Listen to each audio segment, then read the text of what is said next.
أعوذ بالله السميع العليم من الشيطان اللعين الرجيم. بسم الله الرحمن الرحيم.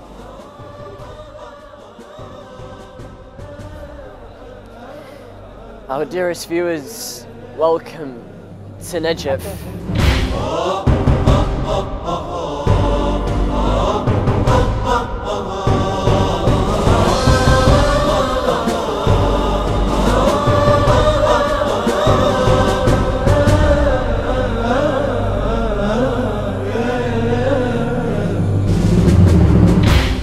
Our dearest viewers, I warmly welcome you to the holy city of Najaf, the land of a king, the land,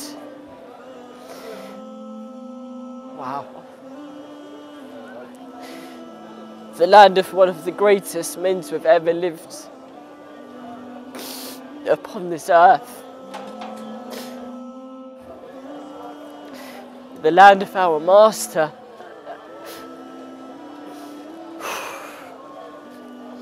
the man of greatness, the man of wisdom, the man of courage, the man who was elected to be the wasi of Rasulullah.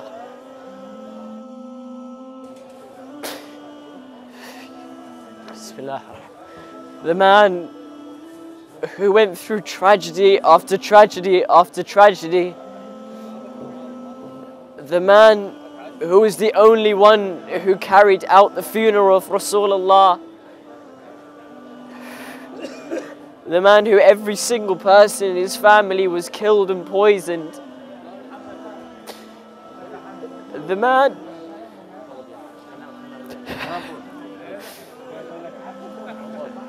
who I'm not sure whether to speak about his sorrow or if I speak about his greatness.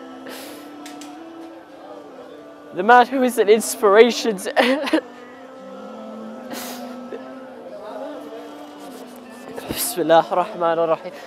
the man who is an inspiration to every single Shia across the world. The man who, when you just stand in his city, he makes you quiver. Majesty, greatness, an outstanding, perfect individual. A man who I just cannot even describe. A man who the Prophet said was one of the greatest men to have ever lived, which is why in Ghadir he said, "Man kuntu mawla, fahadha aliyun mawla." When you see a man can raise children like Abbas, like Hassan, like Hussein, like Zainab, you know he must be something special. A man who is the husband to the daughter of the Prophet, Fatima Zahra, Mawlati Fatima Zahra, salamullahi alayha. A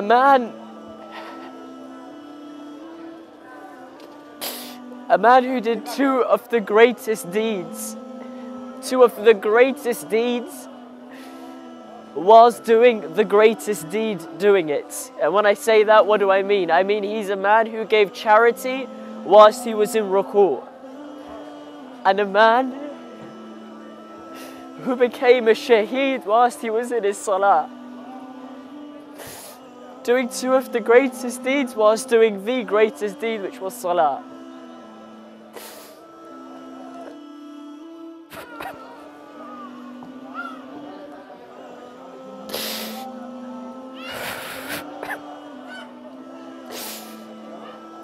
I promise you, if you have this man by your side,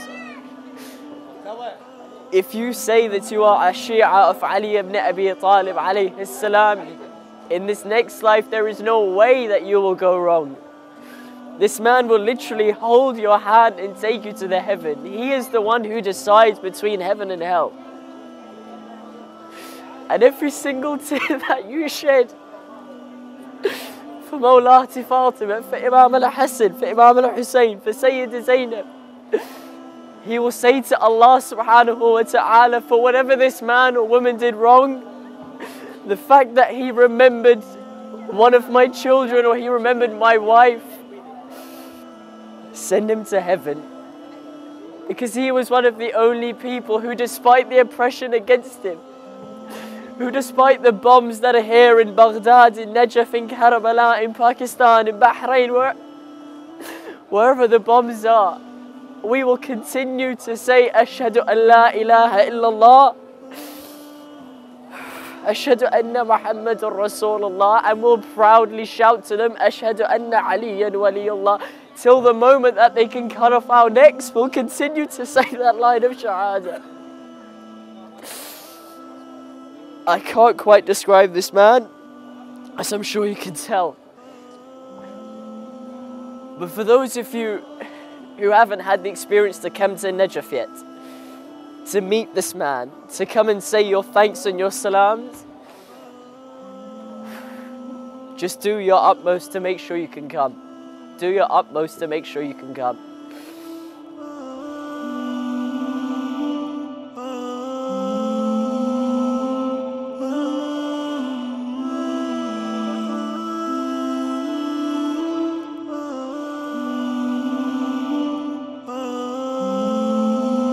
Last year when I first had the opportunity to come to Najaf, Ya Allah, last year when I first had the opportunity to come to Najaf, I got into the city and I remember just seeing this dome and I was like, this guy is something, he's something unique. But the first day I went into the Sahan, I couldn't shed one tear. I sat there and I just couldn't shed a tear. The second day I went back, I just couldn't shed a tear. The third day came and I was thinking, why isn't my Imam letting me shed a tear for him? Why isn't he letting me shed a tear for him? And I spoke to the Shaykh and I said, what's happening? And he said, it's all unique, it's all down to your own experience. He said, just remember, Sadiq, remember this one thing. That Imam Ali alayhi salam, you want to see him, but he wants to see you. Imam wants to see you too. Imam wants to say his salam to you, just like you want to say your salam to him. And when I heard that, I ran to this place. I ran to this place, literally. And then I started crying like a baby. And then I realized why a few days later. And it's because I say, I am a Shia of Ali ibn Abi Talib. I am one of his followers. But when I came here, Imam was looking at me and saying, Sadiq, you do all this rubbish when you're back home. You sin, you lie, you miss your salah, you don't fast properly, yet you say you're a follower of mine. You say you're a Shia of Ali ibn Abi Talib. And he was just telling me off. He was saying, come on man, sort yourself out. If you're going to call yourself this, then sort yourself out. And he did that for the first day. He did that for the second day for me to realize that I was being a muppet. And then come the third day, Imam Ali alayhi salam couldn't hold back his love. He couldn't hold back. And he just embraces you. He gives you the best hospitality, I promise, that you'll ever receive in your life. And this is Ali ibn Abi Talib.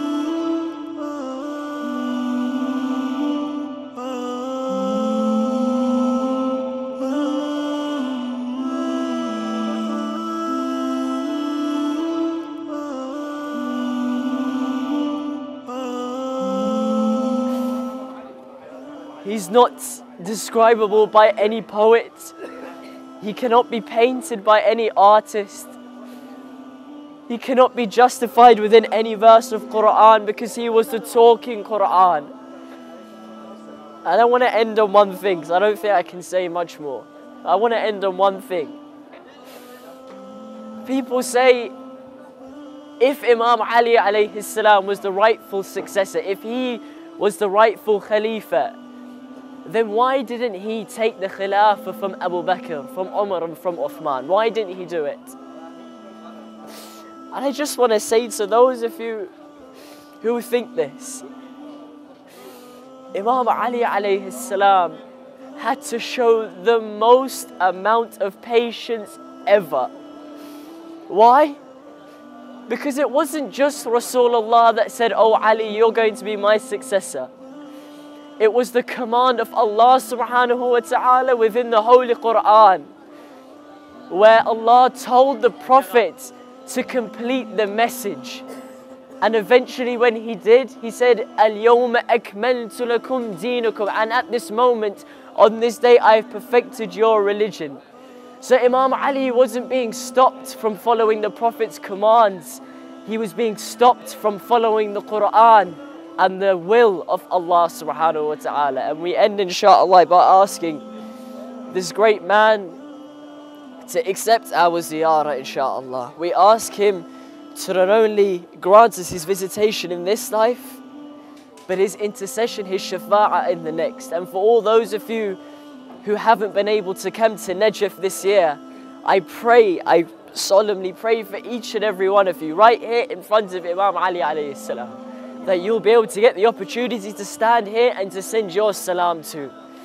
And for those of you who are ill or are in need of something, I say, oh Imam Ali, please grant them whatever they require, because Allah subhanahu wa ta'ala will not turn a blind ear to what your dua is, inshaAllah. Allahumma salli ala Muhammadin wa ali Muhammad wa ajil farajah.